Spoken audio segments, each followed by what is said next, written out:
There's nothing better than a comeback. At the back of the pack, but then emptying the tank and crossing the line first. What a feeling. There's nothing like it. It's what sport is all about. So many great sporting moments have been comebacks against seemingly impossible odds. I know, sporting comebacks are amazing. But today, let's look at a comeback that is even better than those that sport can provide. The comeback that puts us back in the race. We know that, just like Adam and Eve, our relationship with God has been broken.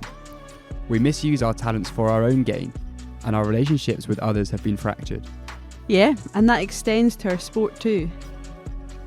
But in Romans, Paul tells us the amazing news that, because of what Jesus has done, we can now reflect God in our talents and relationships. And in Romans 12, Paul tells us exactly how we are changed by Jesus. Therefore, I urge you, brothers and sisters, in view of God's mercy, to offer your bodies as a living sacrifice, holy and pleasing to God. This is your true and proper worship. Do not conform to the pattern of this world, but be transformed by the renewing of your mind. Wow, so if I've understood right, we can now use our bodies as worship to God. Instead of following the pattern of the world, where we're disconnected from God, we can be changed and renewed by Him? Exactly. What a comeback. Just think about that in the context of your sport.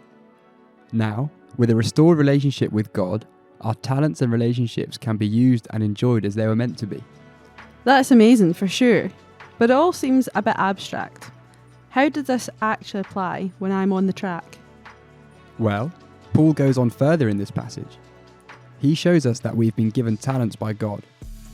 For us, that means we are born to jump, to swim, to run. It is an act of worship to use the talents God has given us on the pitch. And our relationships are now changed too. Paul says we honour others above ourselves. We share with those who are in need.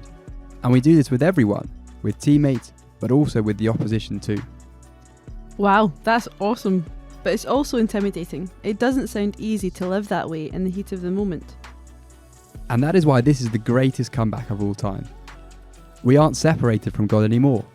And it is only through our new relationship with God that we can change to worship Him in our sport.